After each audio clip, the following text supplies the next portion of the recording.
Hey, good morning. Yes, it is. It is Wednesday the 6th. Hopefully, I'm getting this right today because yesterday I said it was the 4th when actually it was the 5th. But I thought we'd kind of go another step further with this, with the China parts. And it's nothing to get down on China, but it's not fair to us either in a way because if we're running a shop, what's the worst thing you can do in a shop? Do overs. And if you're doing overs, not because of your skill, but because of the quality of the product coming in, I don't care how you look at it, people are watching you. So stay tuned.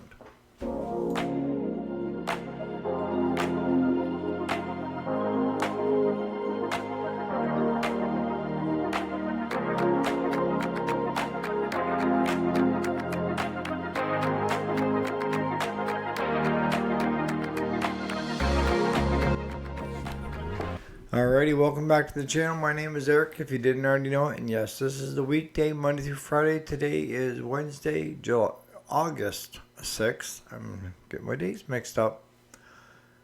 2025. So, yesterday we talked about how a lot of the parts coming in from China are not as described. A lot of them are defective right from the get-go. And they regurgitate returns, which means if they have a return come back, they just stick it back on the shelf and kick it back out again, and hoping that when you buy that thing and it doesn't work, you get pissed and say, screw it, I'm not going to deal with them ever again, but you don't ask for a refund. That's the worst thing you can do. I've had them come back at me and say, would you take it 50% off? Well, I can't use it. It's defective. No, I don't want 50% off. And then it's, well, what about 70% off? No, I still don't want it. You can have it back and give me my refund. And what usually ends up happening after going back and forth with these guys, because they're all working for one person, and that's China, is they'll just say, keep it and we'll give you a full refund because they don't want to have to cover the cost of return shipping.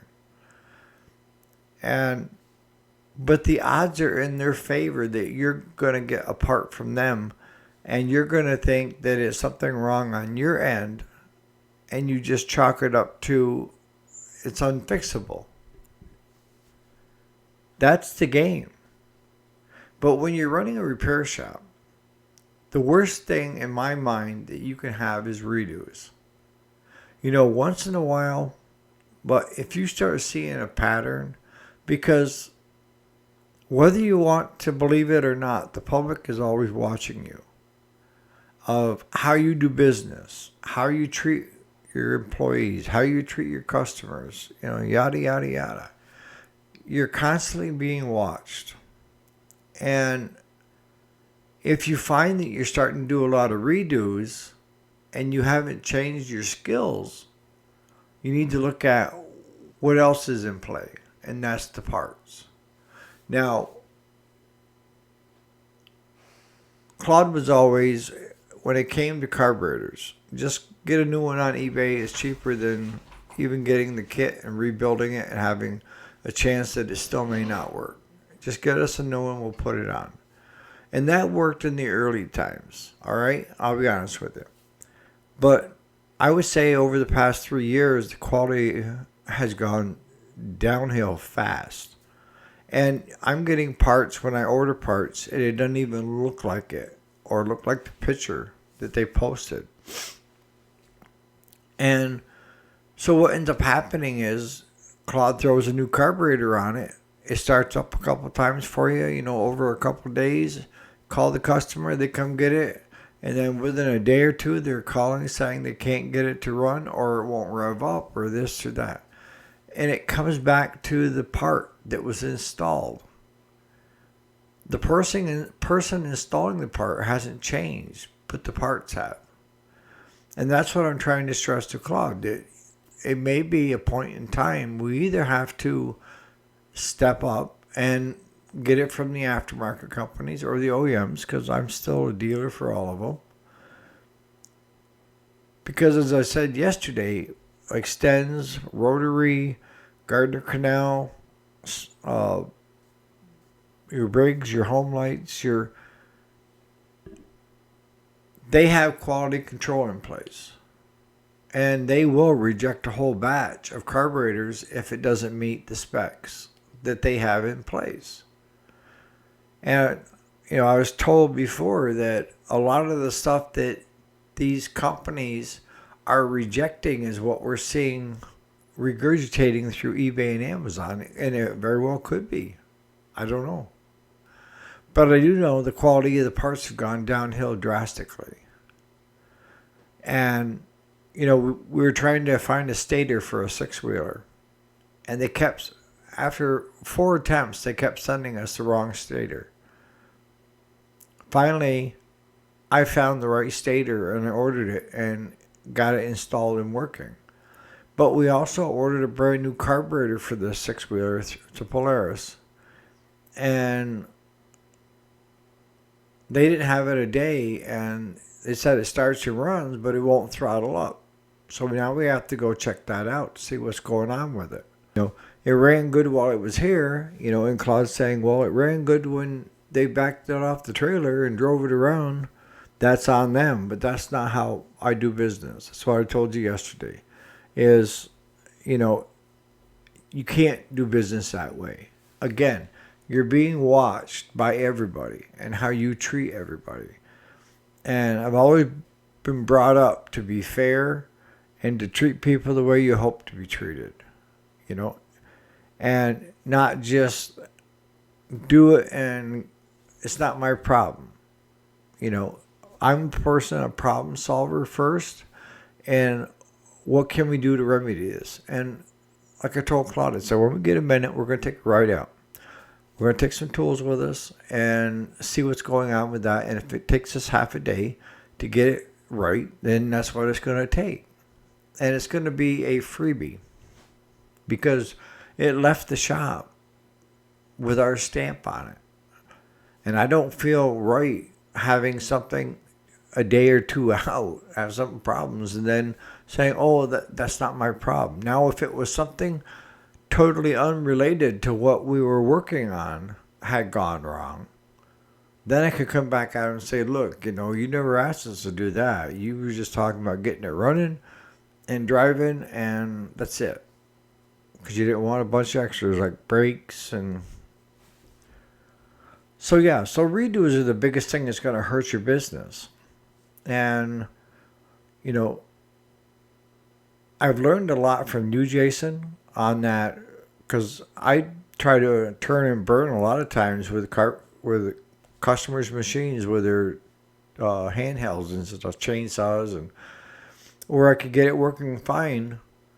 But if I let the customer take it and not let it get cold and try it cold, it may not fire. And that way the customer's bringing it back to me for a redo.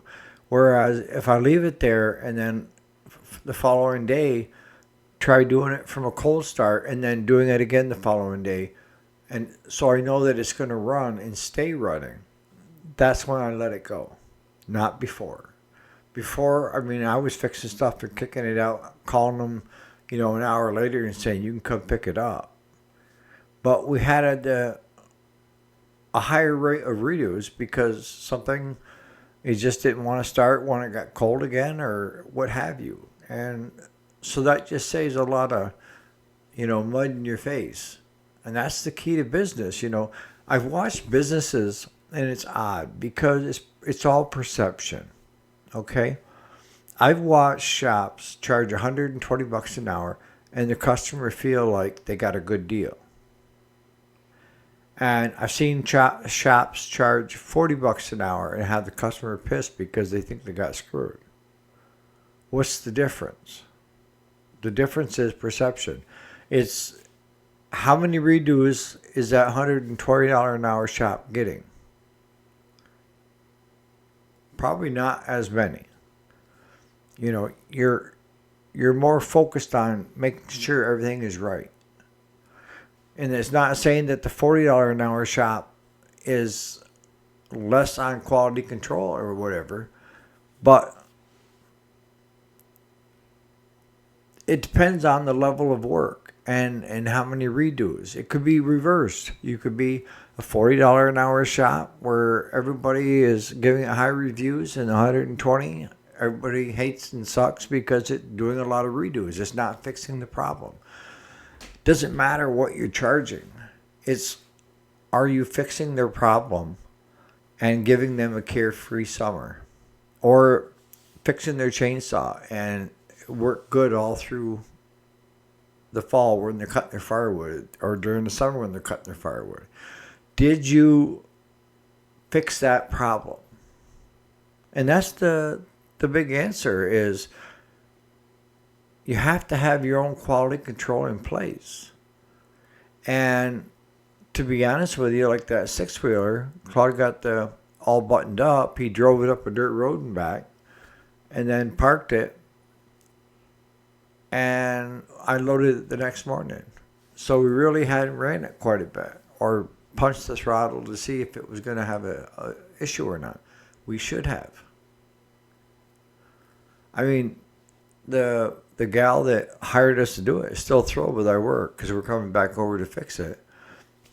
And she has an Arctic Cat four-wheeler she wants us to do, but I told her it'd be a great fall project, instead of right now. And that way we'd have the winter to work on it where she didn't need it, because it hasn't rained in 2 years. So perception means a lot when it comes to having a shop. Do you do shoddy work, or are you known for excellent work? Are you known for mediocre or above average? And the key isn't how much you charge. It's the desired results that come out of your shop. And you can't, redos are going to happen. We talked about this a while back with a friend of mine's mom that, with a John Deere dealership, had a service cost her $800, and she didn't get the mower home and make 2 passes around the yard, and the deck belt blew. And they charged her again for pickup and drop off, put a new belt on it, and charged her labor for that. That's a redo. And she shouldn't have been charged that. She wouldn't have if it was my shop, because we should have caught it. In the comments, what do you think on this? Where are you getting your parts? I know with you, Jason, you're doing a lot of rebuilding the carburetors and using the ultrasonic. I've started using that quite a bit too.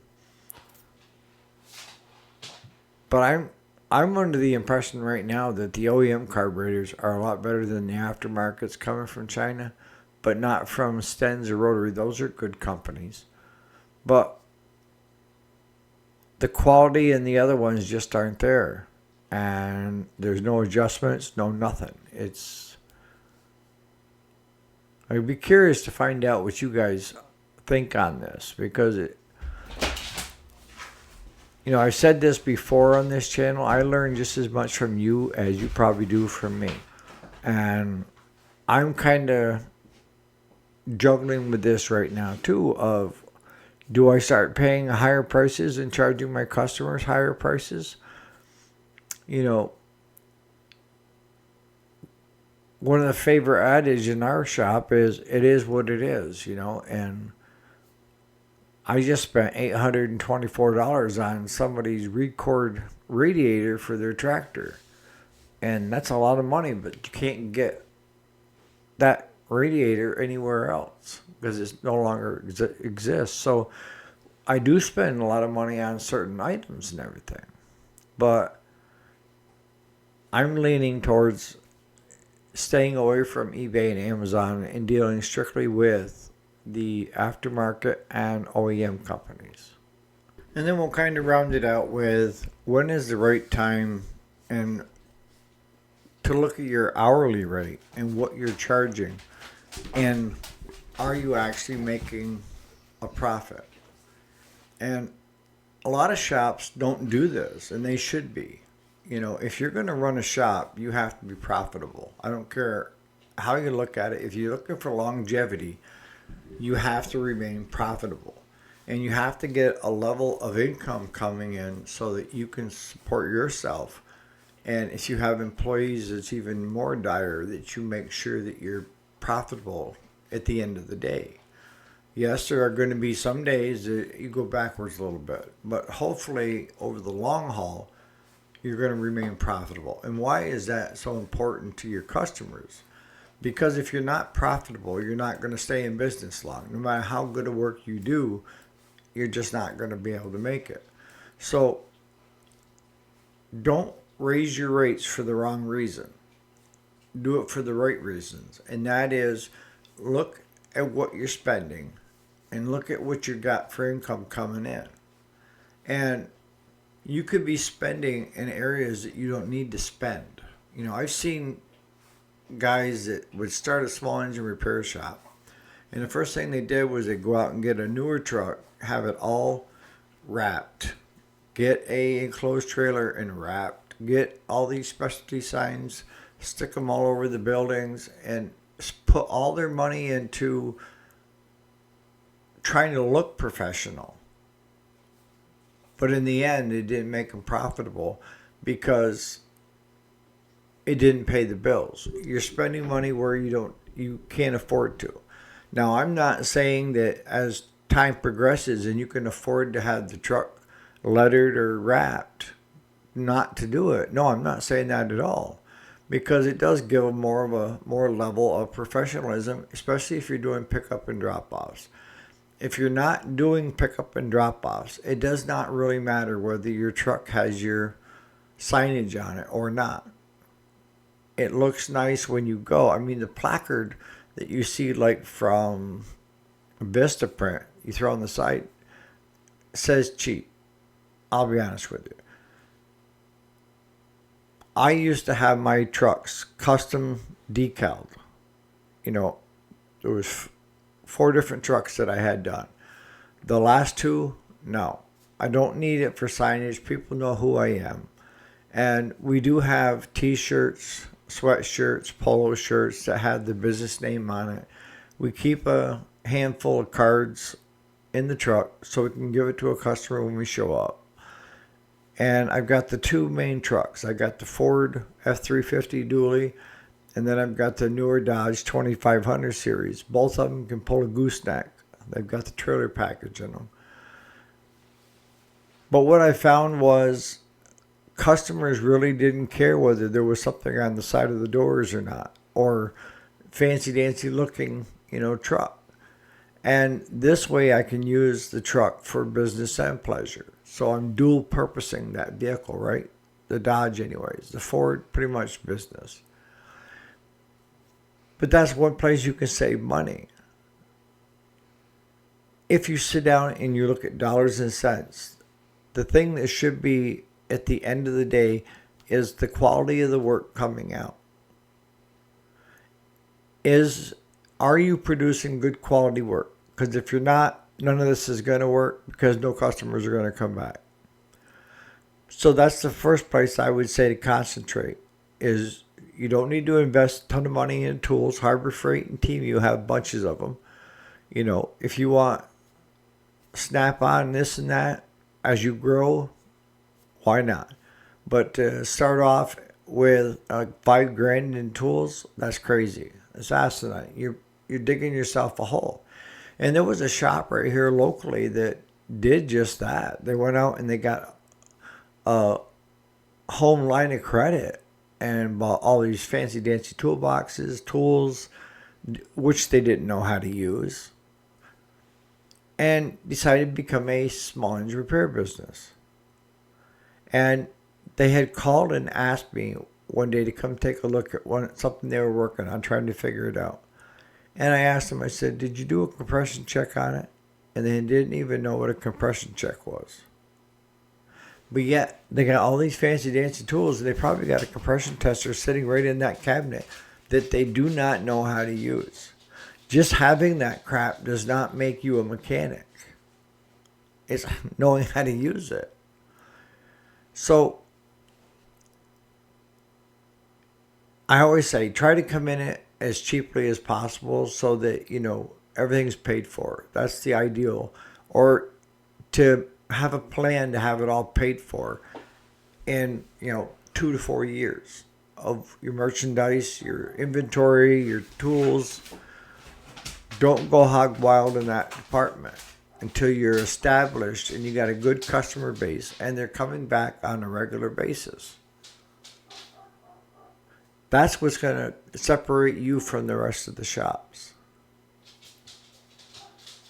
Just give that some thought. And what are your thoughts on that as well? I know you guys see a lot of shops too. At the end of the day, you have to remain profitable. And if that means you're going to have to raise your hourly rate because the others are set costs, then you're going to have to do it. But you damn well better be putting out quality work, or it doesn't matter what your rate is, nobody's going to come. So on that note, you guys have a great Wednesday. I'll catch you here bright and early tomorrow morning for another day of the weekday. Thanks so much for watching.